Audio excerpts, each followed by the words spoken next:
So I have a completed headband here. You can see it's got a nice little design to it, shorter on one side, thicker on the other. Blind stitch to have those fold over. You can sew this by hand, or with some finesse you could get one of these done on a machine. I prefer doing this particular project by hand. And this also will have two different heights or widths. This is the wider one, and there's going to be another narrower one that's narrower by maybe a ½ inch or something.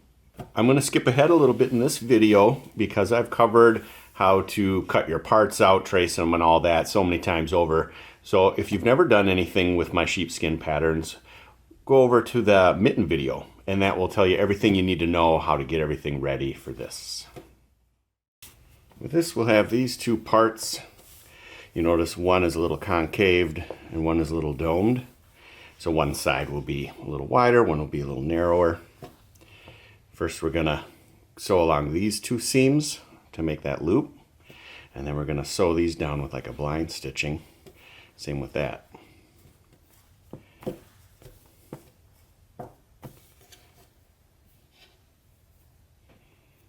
If you haven't already learned how to do this, when you go through the needle, if you come back on your thread and go through it, it'll just help lock it in so you're not fighting it.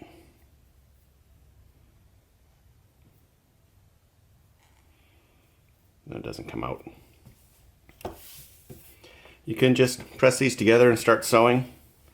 I like to grab the ends and kind of go back and forth a little, and it just kind of presses that wool to either side of that seam.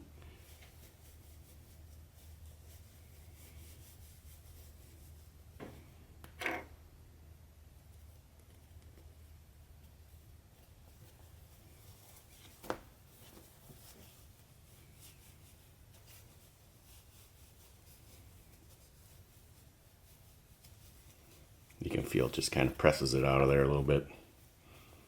Not a huge deal, but helps. So I start this one a little bit different than most of my other sheepskin patterns because we want that fluffiness to stay nice. We don't want the thread going around it, squeezing it, making it look odd. So what I'll do is start sewing, but I'm not going to be going around the edges at all. I'm going to go through and then just back straight through to that second hole.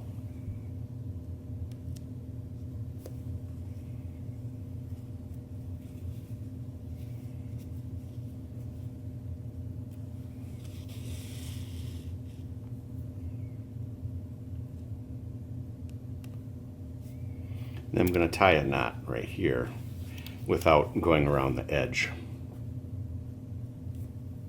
Go through twice.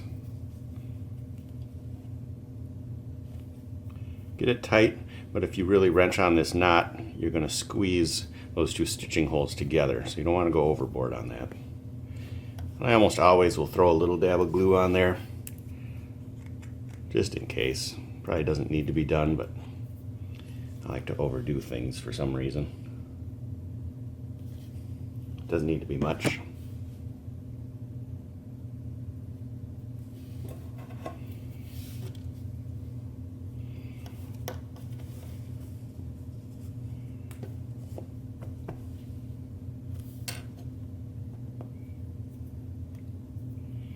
Pull that knot close to that second hole.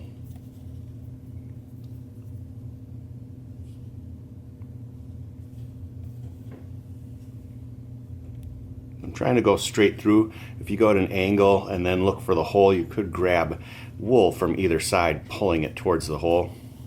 So just try to go through as straight as you can.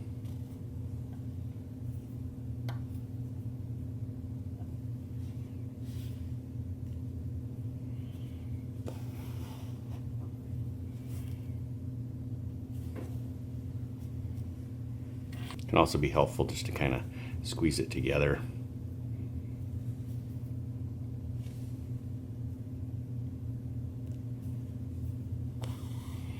You can do the 2-needle method, the saddle stitching, but what I'll do is I'll just go down and then go back. When I do sheepskin, I kind of like just having the single needle. It's not as much to deal with. Since these stitches aren't going to show, it's not a big deal at all. So I'll find that hole, but I'll back that needle out and feel with my thumb to make sure I'm coming straight across.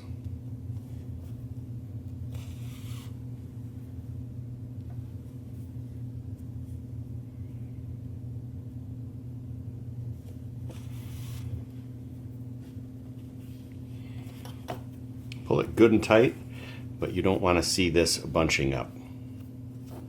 A very small amount of bunching is okay because it'll actually loosen back out eventually as the stitches set and that wool compresses over time.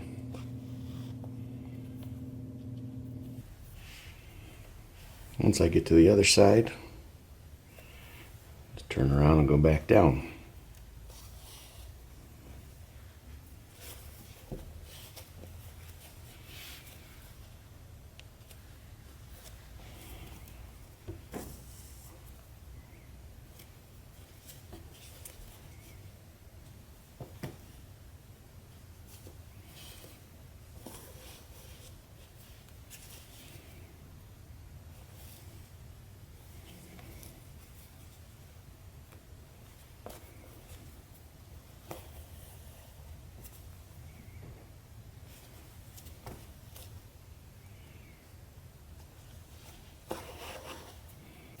So with this side done, a little glue on there. I'll let that dry before I clip them too short. Now we'll just do the same thing to this side and make that loop.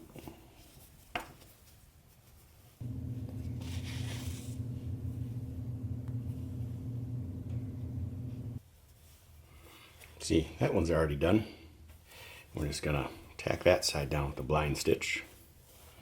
What I like to do before I fold any of these over, and I like to do it just now, is get that seam splayed out and give it a couple taps with this.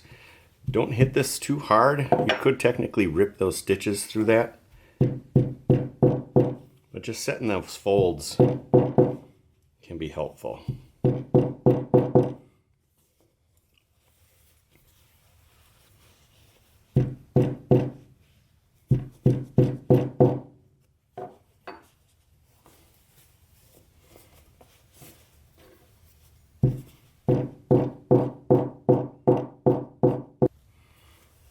So I'll start by going through, just tying a little knot. And when I'm coming through, I don't want to go real deep and then back up. You're going to grab wool. I go in and just try to ride that skin to the next hole.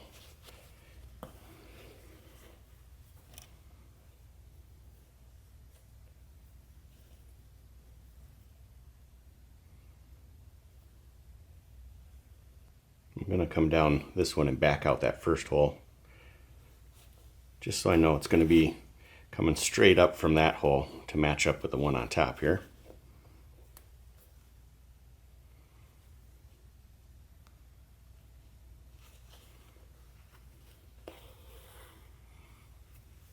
And grab some extra thread when you're doing this. That way you can leave it loose, make it real easy to get access to all these. And then once you're done, you'll pull it tight, and I'll show you how I do that.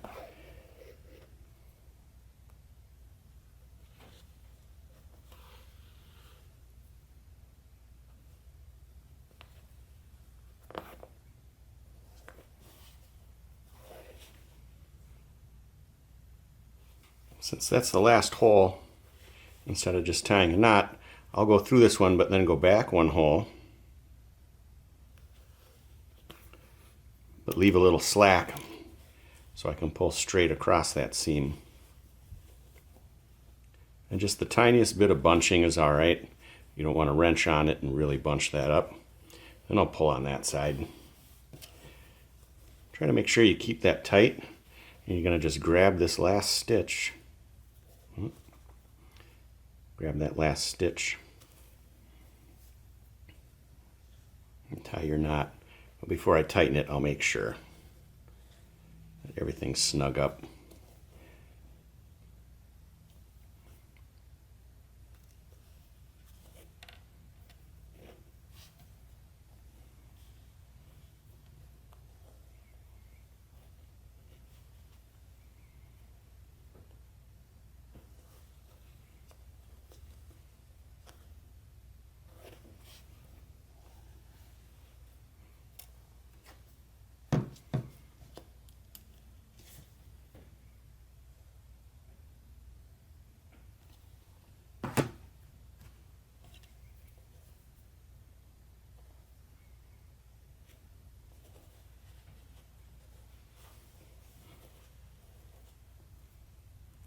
I like to just kind of come underneath through here somewhere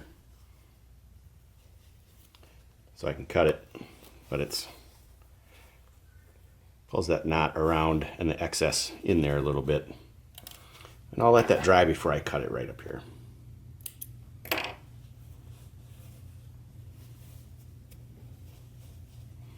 We'll do that to all 4 of those, both sides. And we're going to fold these last 2 sides over. This side's actually already done. And instead of starting right on this seam, I like to go back just a little bit, and it can be helpful to mark the hole you're going to start on. It'll be that much easier just to tie the knot and get it up under there. So I'll start by counting a few holes back. So we'll go 1, 2, 3, go back like 10 holes. And I always write the line on that side just in case it shows. And you could just write the line, but to make sure I'm going to count them.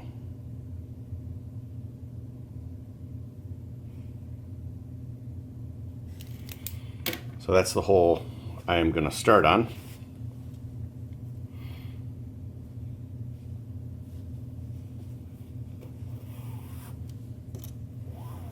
But I'm actually going to tie this little knot here first.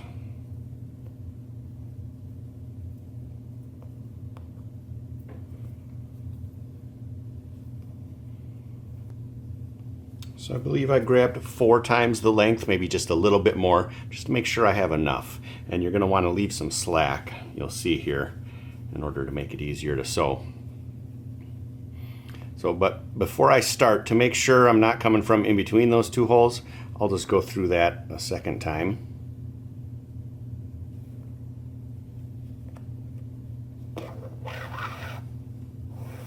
So then it's definitely coming straight up from that hole.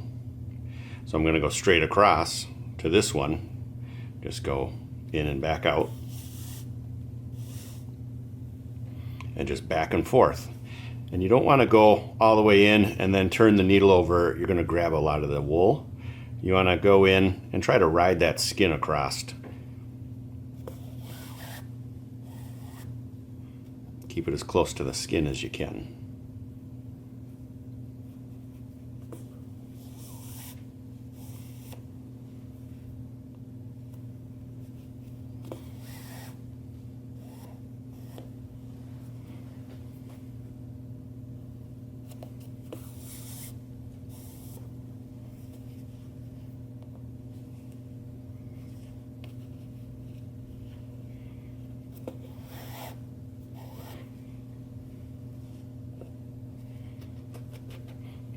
Can start to pull it tight. What I'll do is put my hand in front of where I'm sewing, and it'll kind of bunch it up just a little bit and get those stitches tight. You don't want to overdo it, and then you can just pull the last couple loose so you can get back in here. Let's make sure no wool gets pulled underneath those stitches. And I'm right next to that other seam.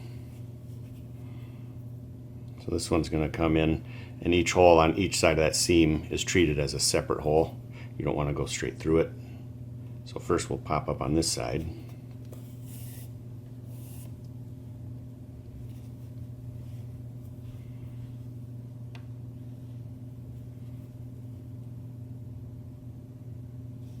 Then we'll go through and just pop up on the other side of the seam. Not that next hole, but just the seam. Wool kind of gets in the way a little bit. Takes a little bit of finesse. There we go.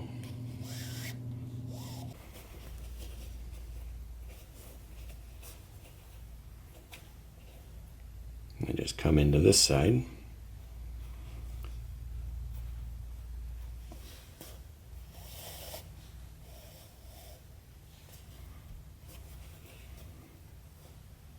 As soon as we get past that other wool, it's going to get easier again.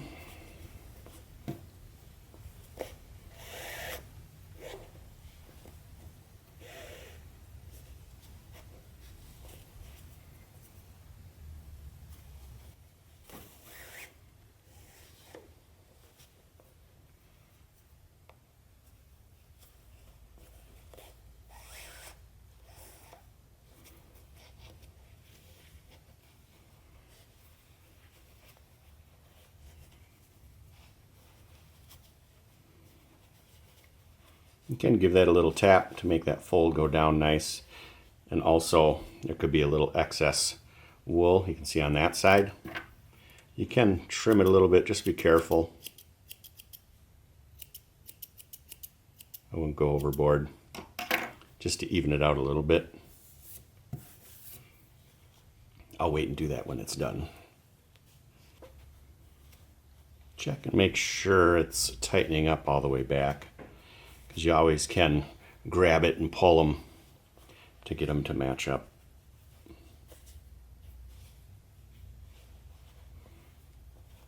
We'll just continue all the way around back to that spot, and you'll see how it would be hard to get into there.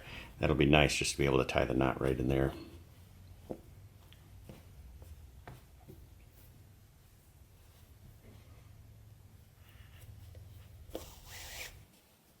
You can see I got to that last hole, but what I'm going to do, instead of just tying the knot right there, is go down through that same hole and out one next to the bottom there.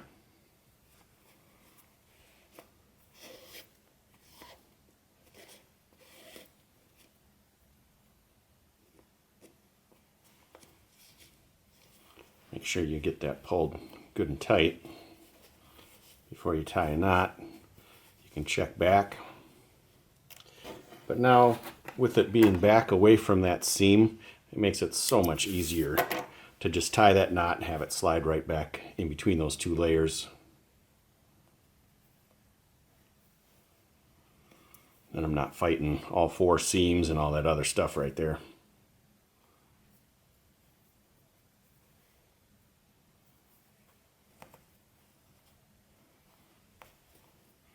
Put a little dab of glue on there. And I'll say again, where these are all coming together, you'll see there's that little bit of extra. Be careful when you're trimming it. If you do trim it, you can always trim more, but if you trim too much, there's nothing you can do about it.